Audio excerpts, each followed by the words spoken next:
Okay? Salamat sa panunood at naway wag makalimot sa pag-subscribe sa channel na ito sa makatulong yan sa ating mga listener at least kumalat ang ating mensahe doon sa iba't ibang rehiyon ng Pilipinas. So mga kapatid, kasi ganito ang order of events or panorama, nakaset kasi una sa order of events. Una-una mangyayari sa panahon ngayon, nasa church age tayo na kung saan ang biyaya ng Panginoon, ang work at ministry ng mga iglesia, ng mga kasimbahan, ng mga churches, ang kanilang work and ministry is to preach the gospel of the Lord Jesus Christ doon sa salvation by grace through faith. So, ibig sabihin, ang panahon natin ngayon, nasa church age tayo ngayon, na kung saan ang gospel freely offered, ang salvation is by grace alone, by faith alone, and then inisishare dun sa mga tao. Dahil church age tayo ngayon, may hinihintay tayong rapture. Yung silang tinatawag nating rapture, yung secret coming ng Panginoon, actually hindi yan talaga second coming. Tinatawag na lang natin yan na second coming kasi parang preview siya or part ng second coming. Kasi ang first coming ni Lord Jesus doon sa Bethlehem, 2,000 years ago mahigit, doon siya sa Bethlehem ipinanganak. Yun ang first coming, visible, na dumating ang Panginoon sa lupa. Ang kanyang rapture is a secret coming, tinatawag sa 1 Thessalonians chapter 4, nakasulat dyan. Ang kanyang pagbabalik, actually, doon lang sa clouds. Pagtunog ng trumpet, pagkatapos noon,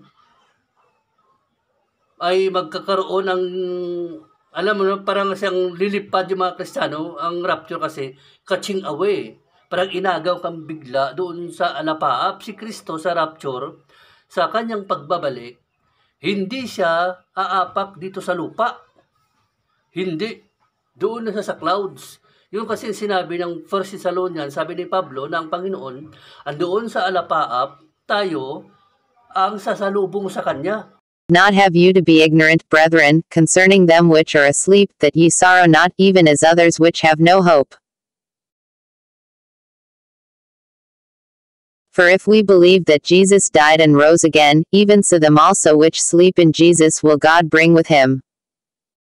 For this we say unto you by the word of the Lord, that we which are alive and remain unto the coming of the Lord shall not prevent them which are asleep. For the Lord himself shall descend from heaven with a shout, with the voice of the archangel, and with the trump of God, and the dead in Christ shall rise first. Then we which are alive and remain shall be caught up together with them in the clouds, to meet the Lord in the air, and so shall we ever be with the Lord. Wherefore comfort one another with these words. Di ba yun ang maliwanag na nakasulat? Ibig sabihin, ang rapture sa pagdating ng Panginoon, kukunin niya ang lahat ng mga Kristiyano na sumampalataya at naniwala at tumanggap sa Kanya bilang Panginoon at tagapagligtas. Yun ang Kanyang kukunin. In a moment, in a twinkling of an eye. Sobrang bilis yan. So, kapag may katabi ka dyan, huwag ka magulat later on na ikaw na lang mag-isa, wala ka nang kasama kasi nga, ang kinuha, Kristiyano, ikaw ang naiwan kasi hindi ka naman talaga Kristiyano. Ang kukunin na kasi ni Lord, yung mga Christians na sumampalataya kay Kristo at tumanggap sa Kanya. Yun ang Kanyang kukunin. So, doon yan sa alapaap sila mag-meet. So, pagkatapos noon sa pagdating ng Panginoon na yan, doon kayo mag-meet sa alapaap, magkakaroon ng 7 years tribulation. 7 taong tawag nun sa kapighatian. At sa 7 taon na kapighatian na yan, hahatiin yung dalawa. Kasi ang 7 years tribulation, mayroon siyang 3.5 years na peace. Mayroon namang dito na 3.5 years na tribulation. Ibig sabihin dito sa unang taon ng 7 years tribulation, pagkatapos na si Kristo'y dumating, doon lang tayo mag-meet sa alapaap, ay magkakaroon ng peace and order. Si Antichrist, mag-reveal siya at magpapakilala na siya yung Misaya. Siya yung Kristo. So, tutulungan niya yung Israel na magtatayo ng, possibly, ng tapos na ang third temple sa panahon na yon or ginagawa pa kasi sa ngayon, wala pa siyang third temple. Pinagpaplanuhan pa ng mga Hudyo. So, Sa first events ng 3.5 years, si Antichrist, doon siya magpapakilala na siyang Misaya na darating. So, maraming mga Hudyo maniniwala sa kanya nga siya nga yung Misaya, yung tagapagligtas na matagal ng panahon na hinintay ng mga Hudyo.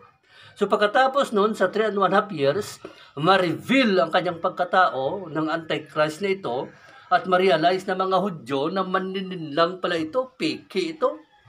So, ang kasunod nun, yung 3.5 years na tugtong, tribulation sa mga Hudyo.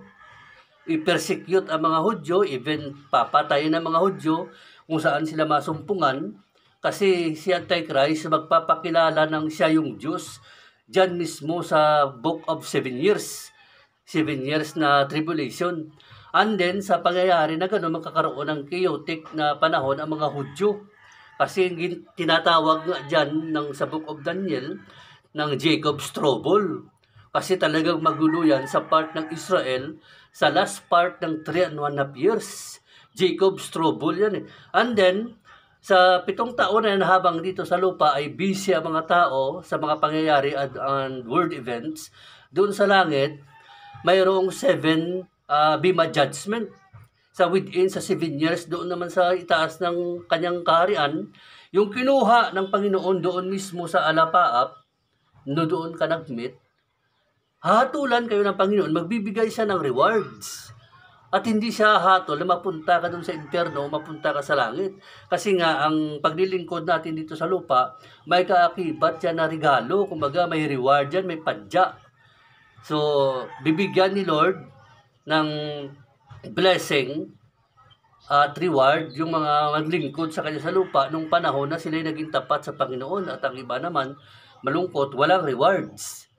Tawag doon Bema Judgment, para bang nung panahon kasi noon may games na takbuhan, parang tulad din ngayon marathon. So ang naka-first doon sa Bema na lugar na yon ay bibigyan ng reward.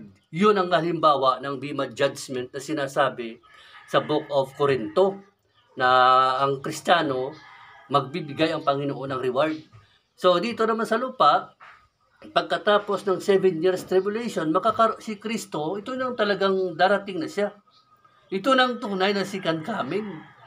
Kasi tapos na rin ang paghatol ito sa taas, pagbibigay niya ng regalo, reward sa mga nagsilingkod sa kanya. May mga regalo siyang bigay, crowns, sabi nga ng Bible, 7 crowns, crowns of righteousness or etc. So pagkatapos doon na siya bababa. After 7 years tribulation sa lupa, makikita na ng lahat ng tao, bawat isa makikita na ng kanilang mga mata itong pababa na Misaya na to. Siyempre, may mga kasama siya. Kasama niya yung mga anghel at ang mga banal na sumampalataya sa kanya noon, sa lupa nung panahon na yun. So sa kanyang pagbabalik, doon to talagang tinatawag na the second coming. Original na concept ng second coming. Hindi yung rapture.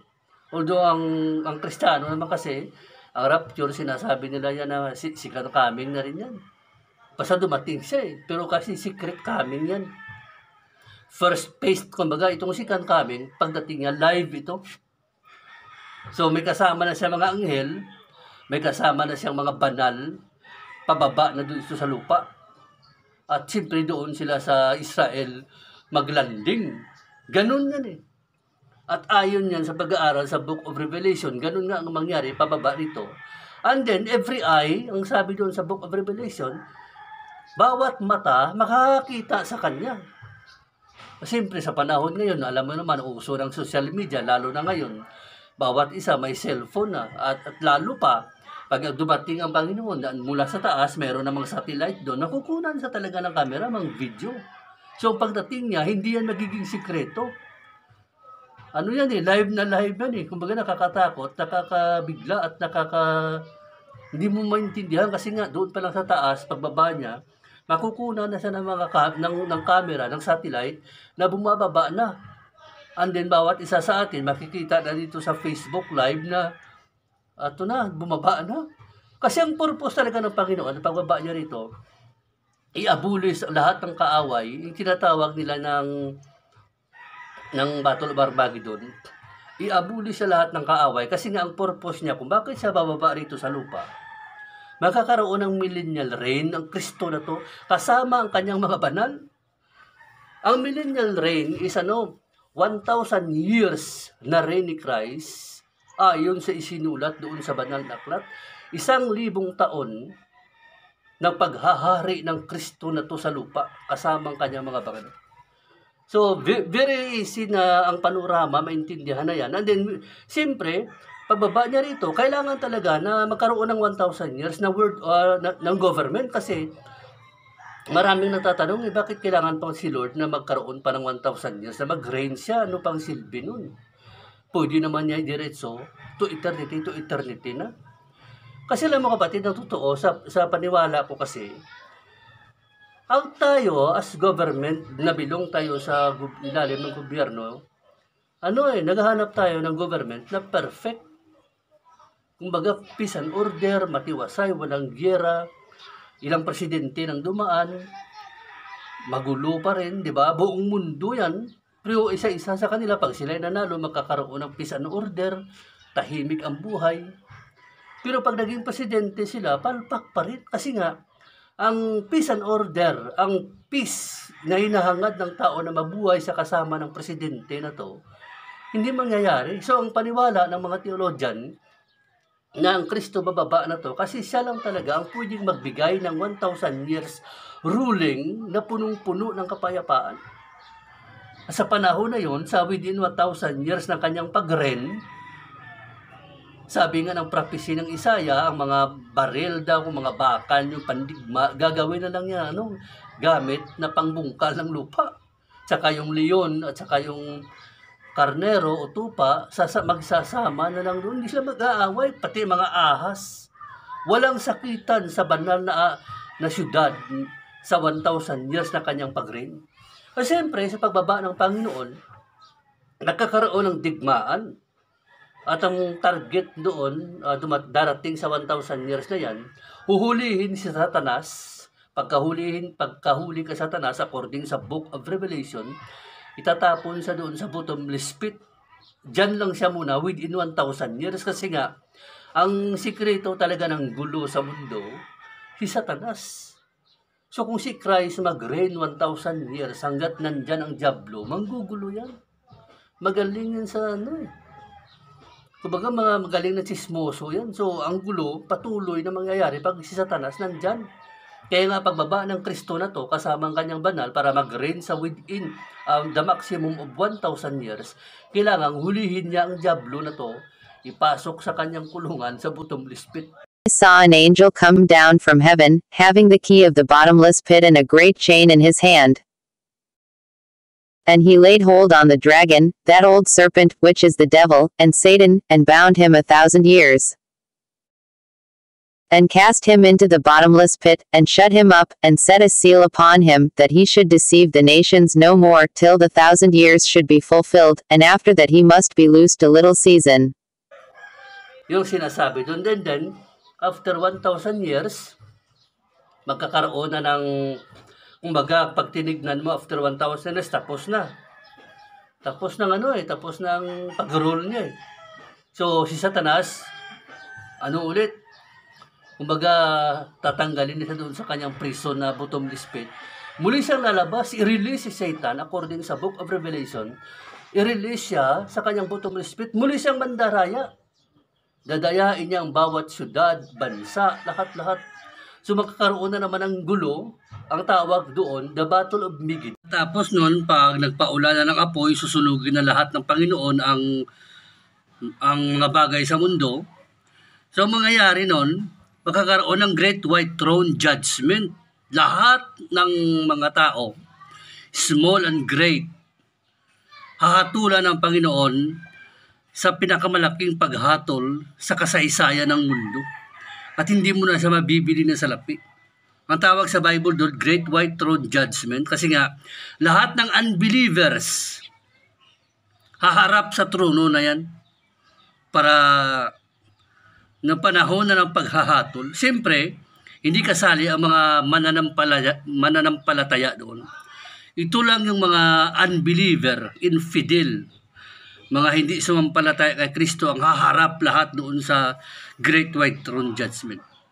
Yun ang pagkaintindi ko kasi may website akong pinapasok na pinag-aaralan, si Rosenberg. Ang kanyang website is very good.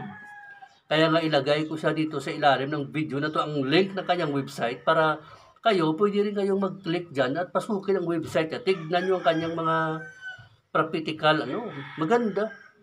So pagkatapos nun, pag na-release na si Satan, siyempre magkakaroon na siya ng mga allied, susulsulan niyang lahat ng mga bansa, magkakaroon na naman ng gulo. So ang tawag doon, Battle of Megiddo, atakihin nila yung bansang Israel. Final yun, na pag-assault doon sa bansang Israel.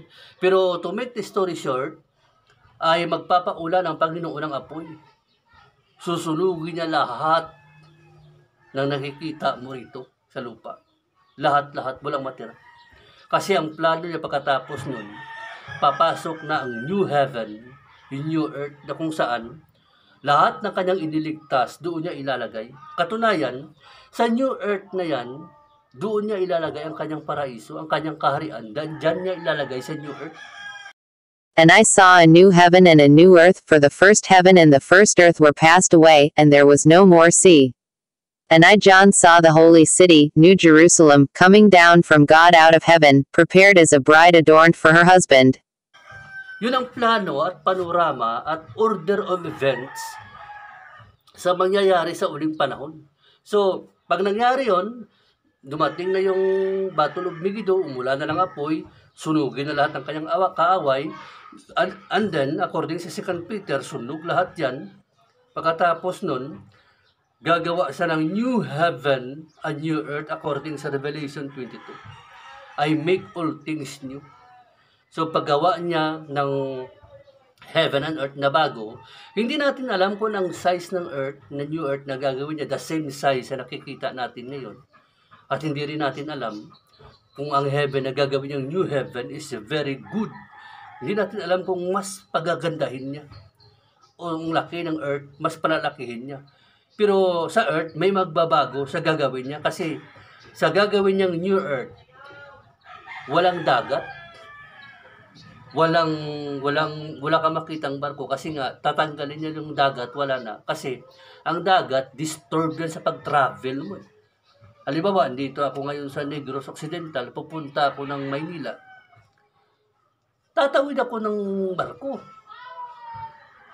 Ay, sasakay ako ng barko, tatawid ako ng dagat.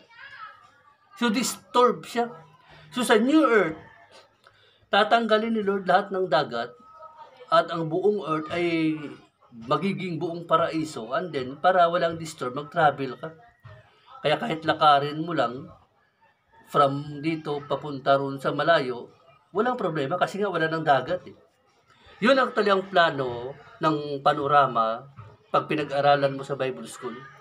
Order of events. So, maraming salamat sa pag-share ko sa inyo. Kung meron kayong comment dyan, kasi hindi naman ako magaling sa Book of Revelation, pero may natutunan naman ako kahit papano kasi nga estudyante ako dati sa Bible School. At pinag-aaralan ko rin yan. Kailangan nating pag-aralan yun nung panahon na yun. Kasi nga, pag hindi mo pinag-aralan nun, hindi ka makapasa, hindi ka rin makagraduate. So, yun ang maganda ron. So, sa new heaven, new earth, tapos na lahat, mabubuhay na yung tao sa eternity to eternity past. At pinakamaganda ron, tatanggalin na ni Lord ang memory natin doon sa nakaraan. Yung ilalagay niya dyan sa kanyang new earth, new creation.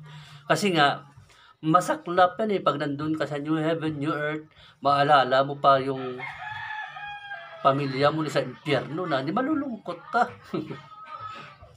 I-abolish niya lahat yan, yung memory mong pangit, yung mga pamilya mo napunta doon sa impyerno, i-remove niya yan. Ang maalala mo lang, mga gagandang bagay, siyempre, ang tanong dyan, kung magkakakilala pa rin ba kayo? Siyempre, magkakakilala pa rin kayo dyan. Kilala mo ang lolo mo, ang lola mo, lahat ng pamilya mong hindi mo nakita sa iyong mga mata, makikilala mo ron. Magkakaroon kayo ng high-tech na intelligence. Grabing pagka-genius, kumbaga. Kita mo, si Kristo nga nakilala siya, pa-after na mabuhay siya. So kapatid, maraming salamat. Naway maging blessing ang channel na ito. At lagi niyo tandaan, to God be the glory alone. Mag-comment kayo kapatid at tatalakayin natin ang comment na yan. Maraming salamat. God bless.